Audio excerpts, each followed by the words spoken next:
যারা প্রতারণা করবে, যারা জালিয়াতি করবে, যারা জনগণের সম্পদ লুটের সাথে জড়িত থাকবে, কিংবা অনেক কষ্টে যারা বিদেশে যাচ্ছেন, বাড়ি ঘর সম্পদ বিভিন্ন রকমের ছল চাতুরের মাধ্যমে অর্থ নিবে, অবশ্যই তাদের বিরুদ্ধে সরকার সর্বোচ্চ কঠোর অবস্থান নেবে। তরুণদের প্রতি সরকারের সবচাইতে বড় যে বার্তা, সেটা হচ্ছে আমরা তাদেরকে বিশ্ব নাগরিক হিসেবে গড়ে তুলতে চাই। আমরা চাই এই তারুণ্য যেন আগামীর বাংলাদেশের নেতৃত্ব দেয়। আপনি জানেন যে আমাদের আসলে বিদেশে কর্মী পাঠানোর ক্ষেত্রে মূল যে সমস্যা সেটা হচ্ছে দক্ষ কর্মী পাঠাতে না পারা, আরেকটা হচ্ছে ট্রাভেল এজেন্সিগুলোর এটাকে কি বলে এক ধরনের প্রতারণা করা।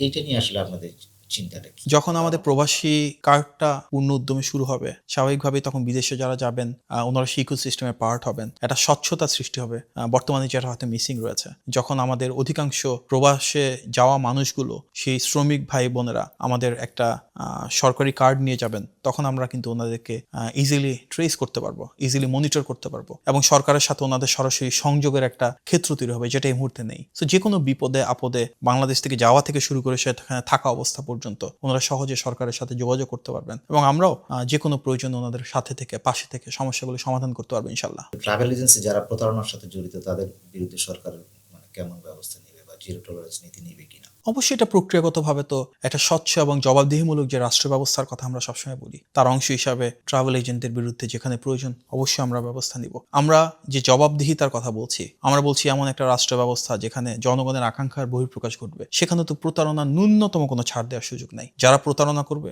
যারা জালিয়াতি করবে, যারা জনগণের সম্পদ লুটের সাথে জড়িত থাকবে, কিংবা অনেক কষ্টে যারা বিদেশে যাচ্ছেন, বাড়ি ঘর সম্পদ বিক্রি করে তাদের থেকে যারা বিভিন্ন রকমের ছল চাতুরের মাধ্যমে অর্থ নিবে, অবশ্যই তাদের বিরুদ্ধে সরকার সর্বোচ্চ কঠোর অবস্থান নেবে। সরকারি সেবায় ডিজিটাল রূপান্তর ও দুর্নীতি কমাতে আপনার কি ধরনের সংস্কার আনার প্রয়োজন বলে মনে হয়? যেখানে টেকনোলজিক্যাল ইন্টারভেনশন প্রয়োজন, সেগুলো আমরা অবশ্যই নিশ্চিত করব। এবং আপনারা নিশ্চয়ই ইতিমধ্যে অবগত রয়েছেন যে বিভিন্ন জায়গায় আমরা টাইম বাউন্ড সার্ভিসের কথা বলছি। ফর ইনস্টেন্স, নতুন একটা কোম্পানি অ্যাপ্লিকেশন করা, রেজিস্ট্রেশন করা, একটা দ্রুততম সময়ের ভিতর কিভাবে এটা করা সম্ভব হয়, টাচ পয়েন্ট কমিয়ে নেওয়া, অর্থাৎ সরকারের রেট টেপ কমানোর জন্য একটা ট্রান্সপারেন্ট প্রসেস, এগুলো নিয়ে আমাদের বিভিন্ন ধরনের আন্তঃমন্ত্রণালয় এবং বিভিন্ন দপ্তর ভিত্তিক কর্মযজ্ঞ চলমান রয়েছে। তরুণদের জন্য আসলে আপনার বার্তাটা কি? আগামী 5 বছরে তারা সরকারের কাছে কি প্রত্যাশা করতে পারে?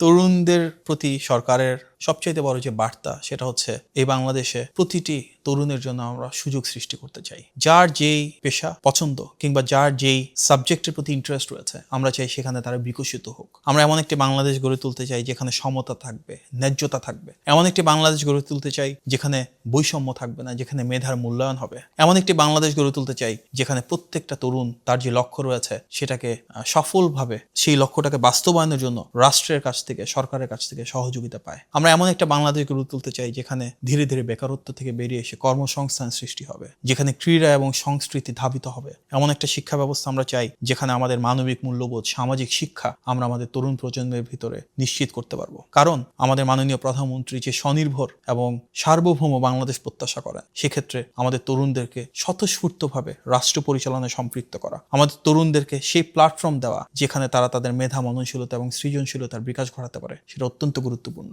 আমরা চাই আমাদের তরুণরা একদিকে যেমন চাকুরিতে বা কর্মসংস্থানে সম্পৃক্ত হবে, ঠিক তেমনি তারা উদ্যোক্তা হিসেবে গড়ে উঠবে। তাদের যে লক্ষ্য রয়েছে, তাদের যে রূপকল্প রয়েছে, তাদের যে স্বপ্ন রয়েছে, সেটাকে তারা বাংলাদেশ ছাড়িয়ে বিশ্বের অন্য দেশেও চলে যাবে। আমরা তৃতীয় ভাষা শুরু করতে চাই, আমরা তাদেরকে বিশ্ব নাগরিক হিসেবে গড়ে তুলতে চাই। আমরা চাই এই তারুণ্য যেন আগামীর বাংলাদেশের নেতৃত্ব দেয়। আর যার কারণে এই মাননীয় প্রধানমন্ত্রী সবসময় বলেন যে বাংলাদেশকে সামনের দিকে এগিয়ে নিতে হলে তারুণ্যের আকাঙ্ক্ষাকে ধারণ করে, তারুণ্যের প্রত্যাশাকে পূরণ করে গণতান্ত্রিক বাংলাদেশের যে সরকার রয়েছে সেটি নিশ্চিত করবে একটি নিরাপদ, মানবিক এবং স্বনির্ভর বাংলাদেশ ইনশাল্লাহ।